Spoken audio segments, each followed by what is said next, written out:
Hello once again, Allahu Akbar, God is most glorious. To everyone in the planet Earth, my name is Abbas Tamori. I am the elder of Baha'u'llah, is a special envoy on the planet for now. I promised you that after I finished my primary mission, that was all the videos, I shall do some explanation, translation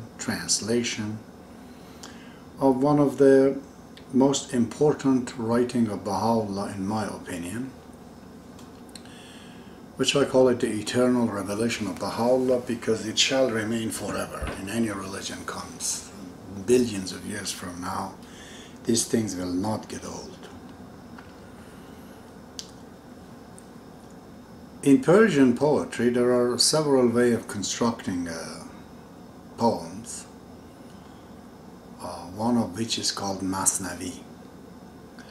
There is Ghazal, which is 5 to 18 lines, or Qasideh, which goes, sometimes with 30-40 lines, even more. And one of them is called Mathnavi. Mathnavi consists of, it could be many lines, it could be 100,000. Mathnavi of Rumi is 25,000 lines. The way they rhyme, that is how the construction called Mathnavi. In Persian poetry, one line of poetry, we call it bait, one bait, which literally is an Arabic word, which means a house. But in the poetry they call it one bait. Consists of two sections. English, there's a word for that, hemistich, which means the first part, hemistich, and the second part of one line. In Persian, they have an Arabic word for it. They call it misra. Misra or misra means the first part or half of the line is one misra of one bait. And the way they rhyme is that all of this, the first and the second hemistich in one line, the last word of it has to rhyme, like line and mine, just like in English. It's a little bit more sophisticated. It does not just have to rhyme by the sound, but it has to be in an actual writing. They have to rhyme the actual word. Like for example, line and mine, you can see there's I-N-E at the end. But sometimes in English we see a line and rhyme also is, they call it rhyme too, or this is I-M-E and line is I-N-E. As long as it sounds the same in English, it's a rhyme. But in Persian, it is not necessarily just has to sound the same. It has to be an actual word. The last two words, the letters, the last two letters have to rhyme. Okay? And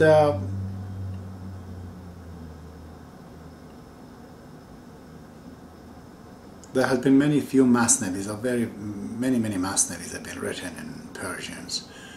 A big famous one of them is Shahnameh, which is the history of the history of Iran, written by Ferdowsi, which contains a lot of mythology as well on the very beginning of it, mythological and historical, that contain thousands and thousands of lines. And many Mathnavi has been written by Attar, and the famous one, as I said, the Mathnavi of Rumi is very famous, so as many others. Baha'u'llah's Mathnavi is very short, it's actually only 318 lines. And this was revealed in Istanbul in the time that Baha'u'llah was in Turkey. I don't have the exact date of it, I haven't found it in the Baha'i books. But it is really a miracle in the Persian literary. You'll find as we go there are not just one rhyme, sometimes there are 2 and 3 rhymes in one line. And the content of the Mathnavi and the meaning and the significance is very, very high, so deep, so original. There's no copy. But if there is any references to the past, it's only to explain and correct it, what it means. So the way I have done this, I have transliterated. Why I did that is because you cannot translate the poetry. If I want to translate the meaning of these words, it might turn into something like hidden words. It might turn something to other writing of Baha'u'llah. An English reader would not see the difference between this writing and whereas hidden word is prose and this is poetry. So it is very hard to come and translate this in English at this time, because a lot of these words eventually would get into the English and becomes familiar with. So I start to transliterate it. That way you can actually learn the Persian words by transliterations, and as well as I'm going to go and try to translate word by word, and at the end to give a full meaning of the whole words. So in the matter of transliterations, to make it easier, for example, anywhere there is a sound of a, as in bad, I just use the word a. But if it is the sound of a, as in all, ball, I have used 2a. So whenever you see 2a, it means a. If it is 1a, it means a. The same situations with the e. If it is e as in bed, I just use the word e. But if it is the sound of e as in b, as in li, as in need, then I have used 2e. So if you see 2e, it means it sounds e. If it is 1e, it is then e as in bed. The same thing with o. If it is O, then it is just O, as in orange, as in or, as in whatever. But if it is U, as in tool, then I have to use 2O. So if there are 2O, it means U. And if it is 1O, that just sounds O. And sometimes there is the sound of A as well. It's not just A, E, A. In that case, I have used EY to signify A. And if it is the sign of OW, as in now, then I have used the same as in English, O and W combined, meaning OW, if you see it. There are some letters that English language doesn't have it. One of them is re, as in French re. If you sometimes, for example, Robert, they say Robert, or wherever it is R, French R, which is a re, is not exactly the similar. Arab and Persian, they stress on that very much more. So it's a re. If it is re, then I've used GH. And if it is khe, like Khomeini, Khoda, khe, I have used KH. KH means khe, GH means re. And the other cases we have in English, for che, I've used CH as in English, and she, SH as in English. And we also have je, which it is not used in this, I don't think it is used in here. Je, for je as in pleasure, I have used ZH. ZH, if it comes, it's je. So in order to be able to use this, if you want to use it academically, try to actually learn some Persians, you would have to download the first part that the very few 15-20 pages. I've just said how to read and write Persian, introducing you to the sound and the alphabet of the Persians. First you have to listen to that if you like. And then secondly, all of these that I'm reading for you, I'm going to put it all on the website under the Mathnavi transliterated. So every day I try to go anywhere between 5 to 10 lines to explain these things. So you can download those in front of you and then listen to these things. So let's begin. The Mathnavi starts with a heading of Holy Qur'an. Hova is an Arabic word which means he, Hova, and Holy Qur'an, al means is an article like al, which is equal to the in English, the. Abha means most glorious. So that's the heading, Holy Qur'an. Now we're going to read the first bait, or the first line, which I said consists of two hemistichs. The first hemistic. This is how it sounds in Persian. It says, Ey Hayatul Arsh, Khurshid Vedad, Ke Jahan Vemkan Choto Nuri Nazad. So if you look at your paper, you see the last word, Vedad and Nazad, they all end with the double AD, therefore this is the rhyme of these two first hemistic, first and the second one. A is, as it's in the English used, it means simply O. But when you call people in the normal daily language, we don't call them, they don't tell them A. A is more official. You can say to God A, or in the writing to a king, you know, say a king, a god, you know. To people we don't say, you know, A.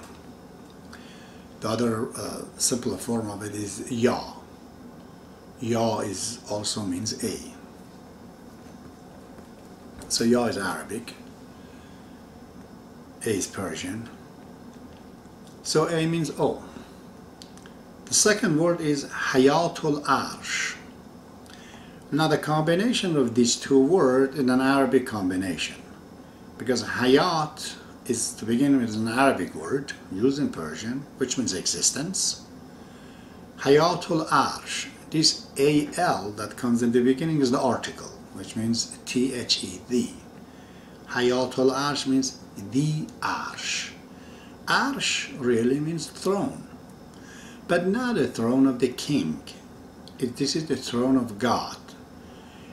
In Persian language, which is more sophisticated than Arabic, because we have all the Arabic words as well as the Persian words, Arsh means a throne of God. Now, some people, they might imagine God has a throne, that he sits on the throne as it is in the Bible. It's clearly in the Baha'i faith. Arsh of God always is the manifestation of God on earth. So Baha'u'llah is the Arsh of God, where God is manifesting himself through this Arsh. Okay? Arsh is a word.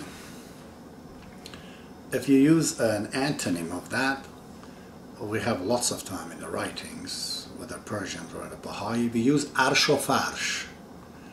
Arsh means throne or something high, eternal, out of this world.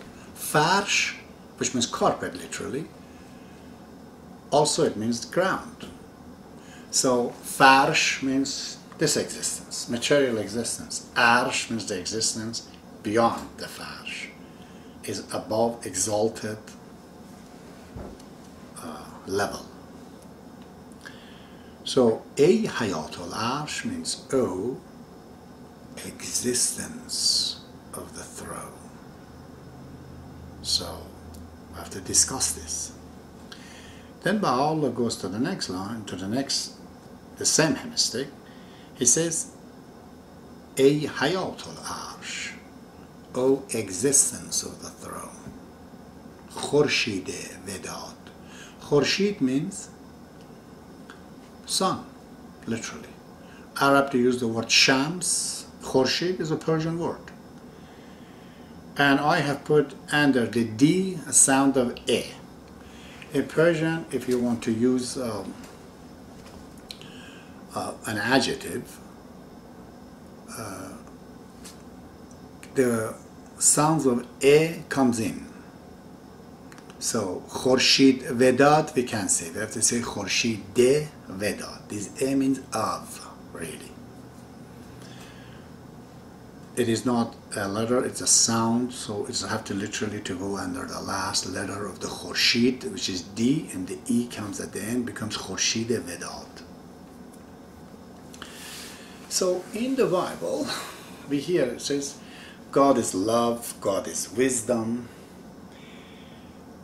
God is a question that comes in many terminology, many definition, and has convoluted the ideas. Finally, what is God? The essence of God, attributes of God, the realm of God.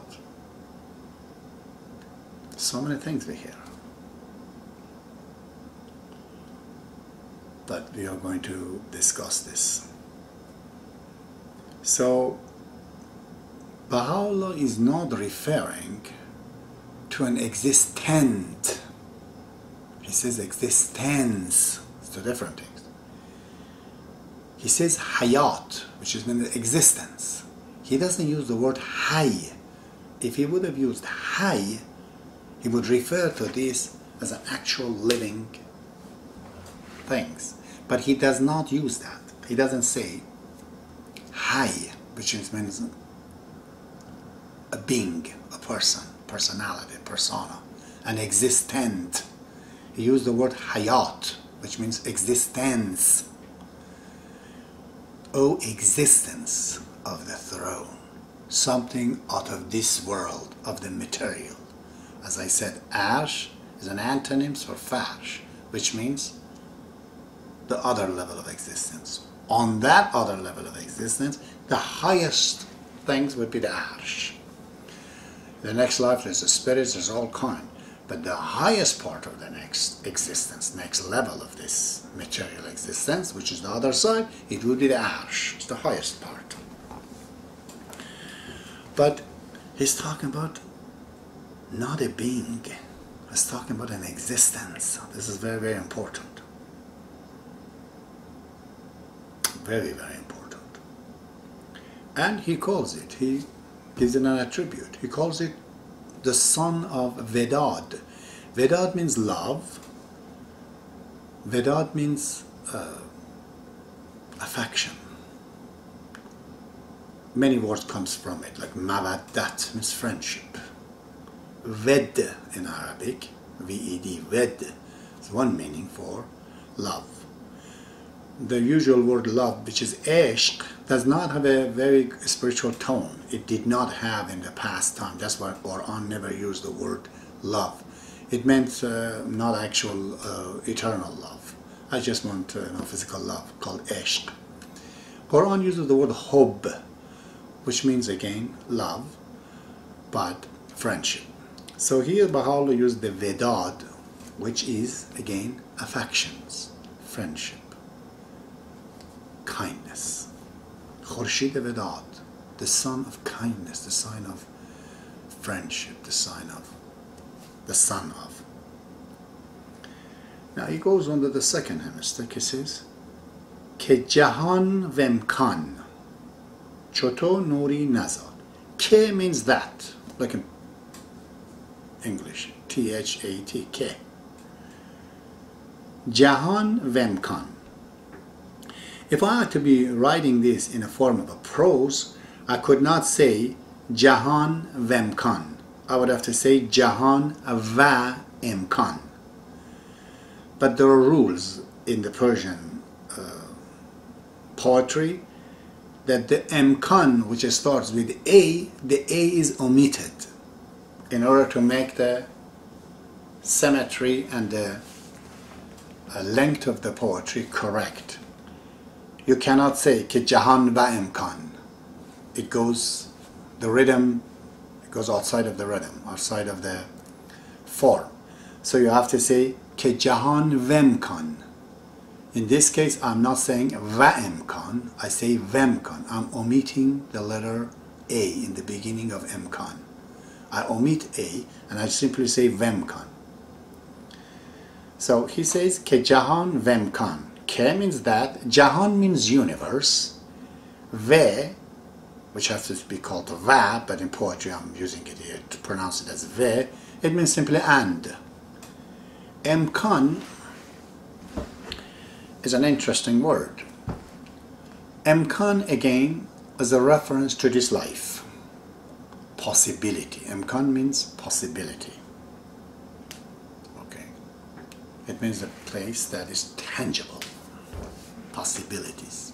Okay. This world. So if you say the world of Imkan, you're really talking about this physical world. But if you use just Imkan, you can say it to a Persian, does it have the Imkan? It means does it have the possibility? So Imkan means possibility. Choto nuri nazad. Che means like in this case. To means you. Nur, nuri. Nur means light. Nuri, the E at the end of the nur means one. When you say nuri means one light, a light like. Nazad means not begotten. Zad means begetting, born. Nazad means not begotten. So let's summarize the second line. It says ke jahan vemkan choto nuri nazad, that the universe and the possibility, like you, a light, have not begotten. Meaning, the world of universe and the possibility that is within this universe, is embedded in it, comes with it, cannot create a light like you. This is how it describes God in its essential. Something like an essential God is this. So, it says, oh existence, existence of beyond, of the spiritual, of its highest, O son of the love and likeness and friendship. The entire universe and its possibility in it have not begotten a light like you. This begins a huge discussion.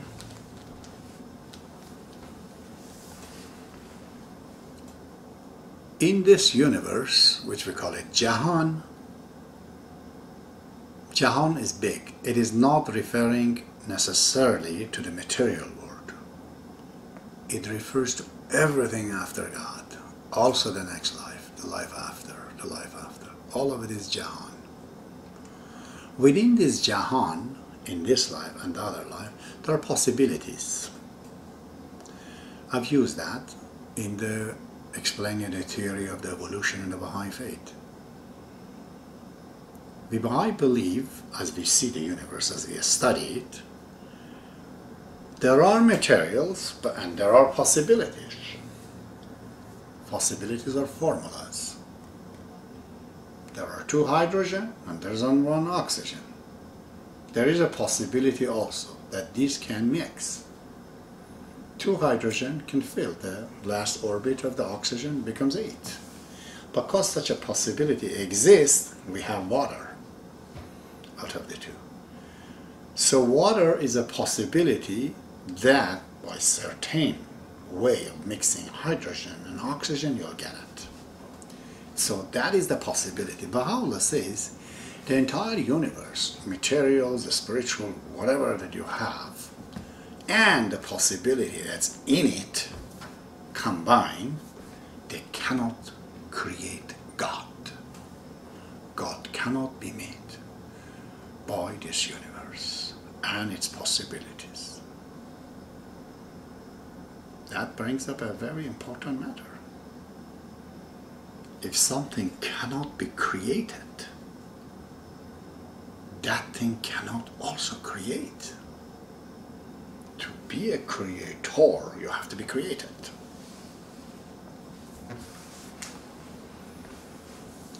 Lover is a creator and is created. Love is not.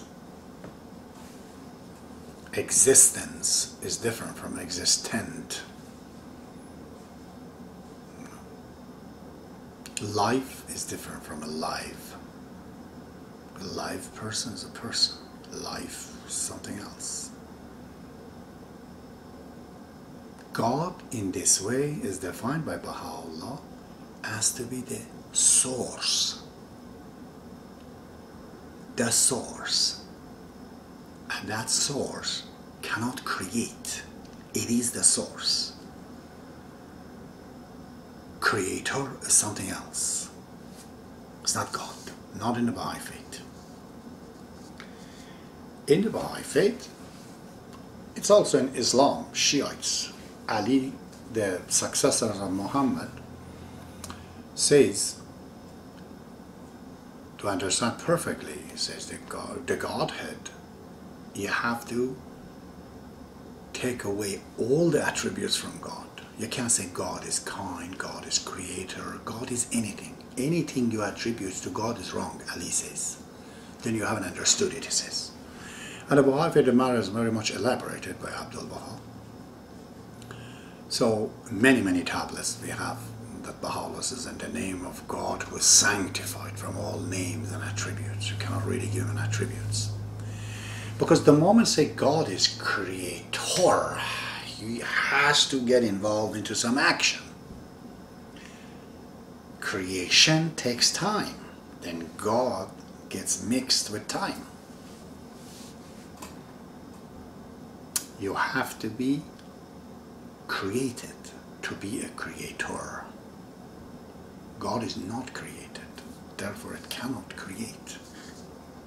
Then who's creator? In the Baha'i faith, we say that is the word of God, not God. God has a word. That word is the will of God.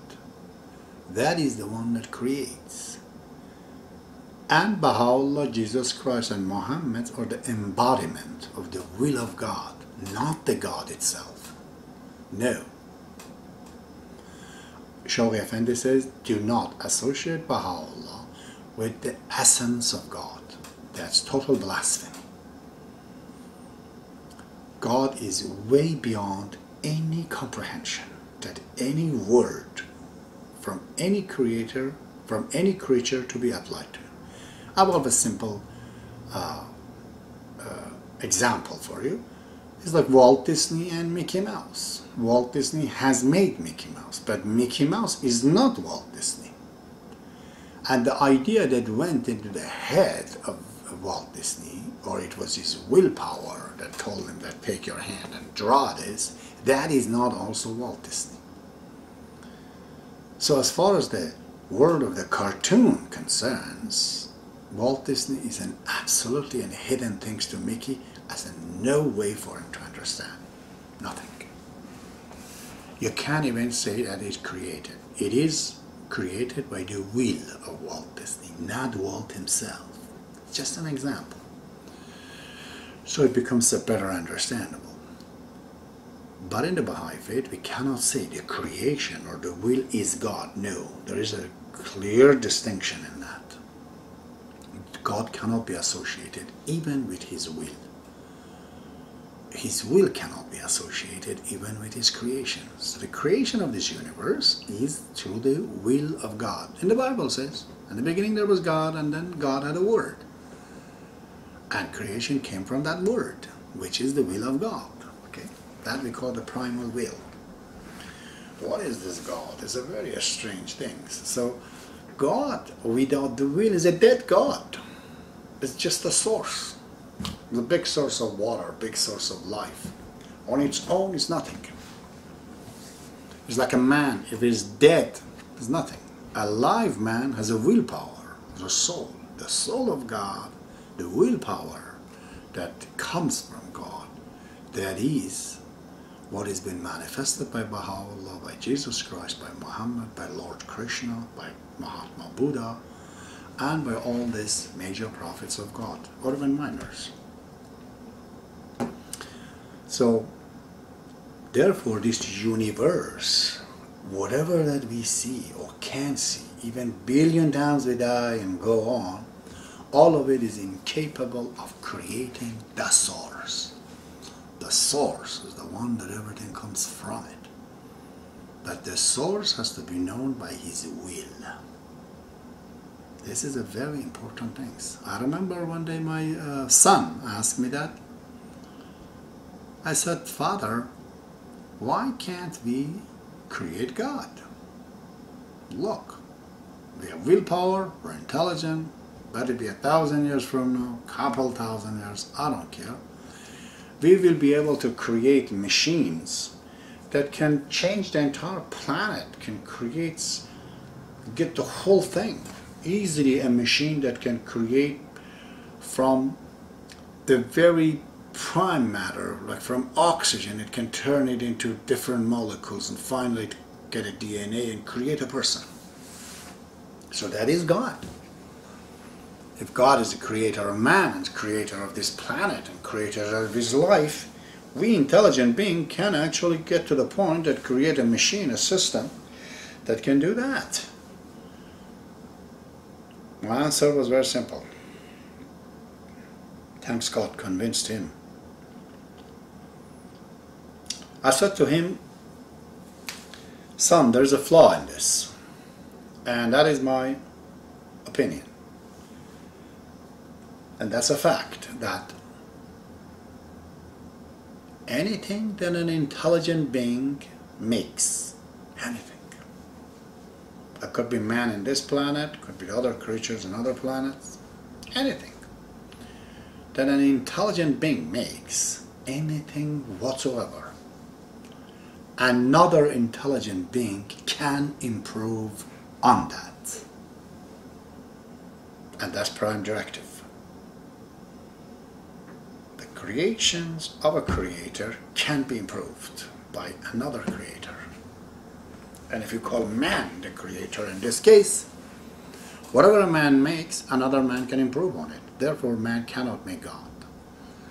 So, this is what Baha'u'llah says. In order to get this universe and its possibility out of the realm of God, he says that it cannot make it.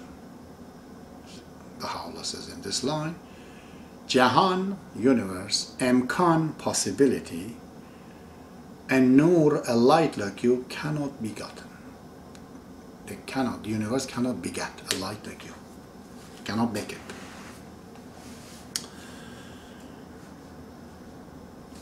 Let's read some writing of Baha'u'llah in this case.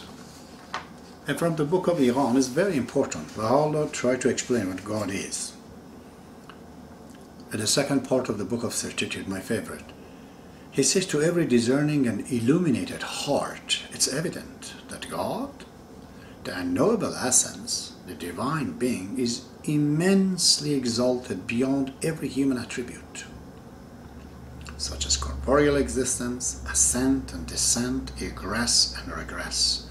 Far be it from his glory that human tongue should adequately recount his praise, or that the human heart comprehend his fathomless mystery. He is and had ever been veiled in the ancient eternity of his essence, and will remain in his reality everlastingly hidden from the sight of man. He continues, no tie of direct intercourse can possibly bind him to his creatures. He standeth exalted beyond and above all separation and union, all proximity and remoteness. No sign can indicate his presence or his absence. He continues and he tells us what is it then? And what is this? Who are not capable of seeing it? He continues on the second page.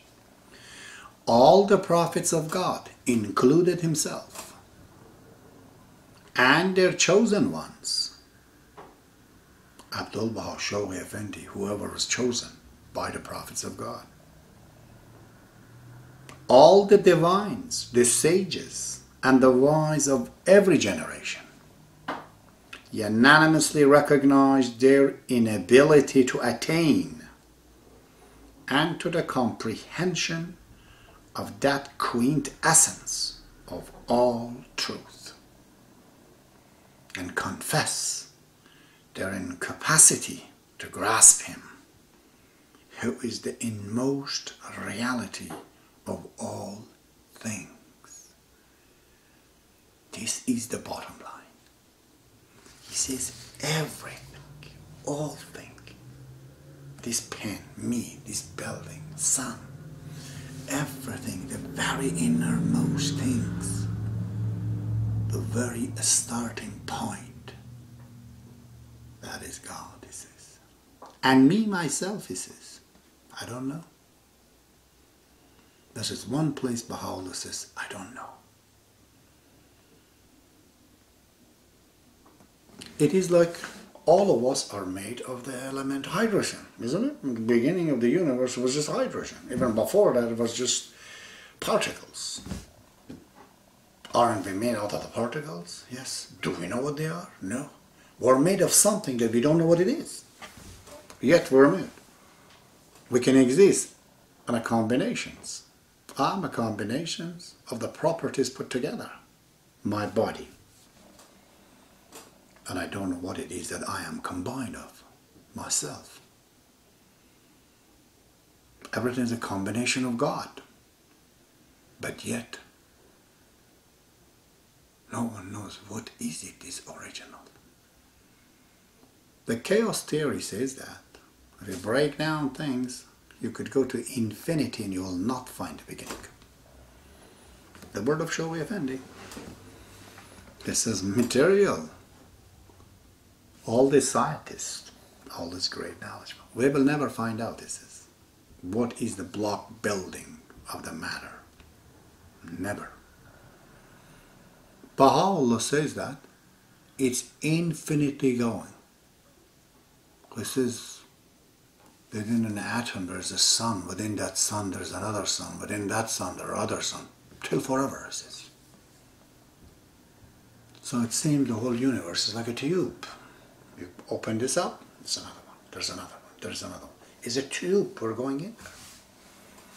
There's no beginning for us. We are in the tube. What's the beginning of this tube? It's God. No one knows. No one will ever know. It is impossible.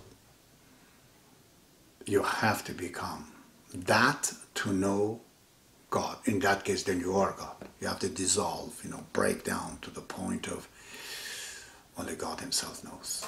Everything is a combination and God is not combined. He's pure. That purity is of all things in this life, next life, ever, everything.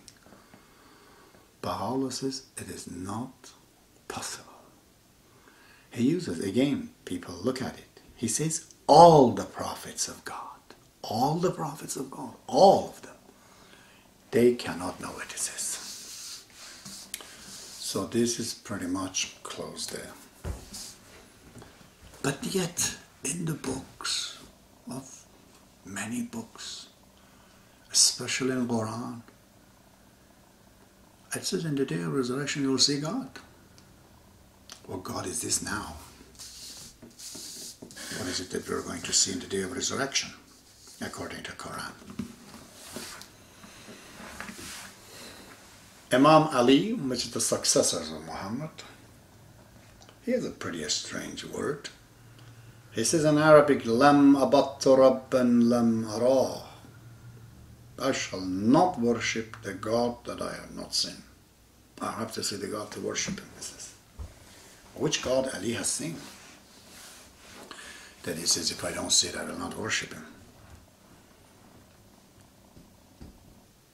The second line, or the second bait now, we're going to get into.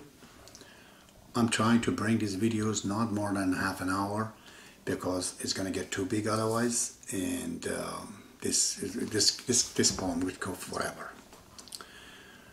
Let's go to the second line. You have to look again, download this page to see the transliteration. I'm going to read it in Persian. The first hemistick of the second line, he says,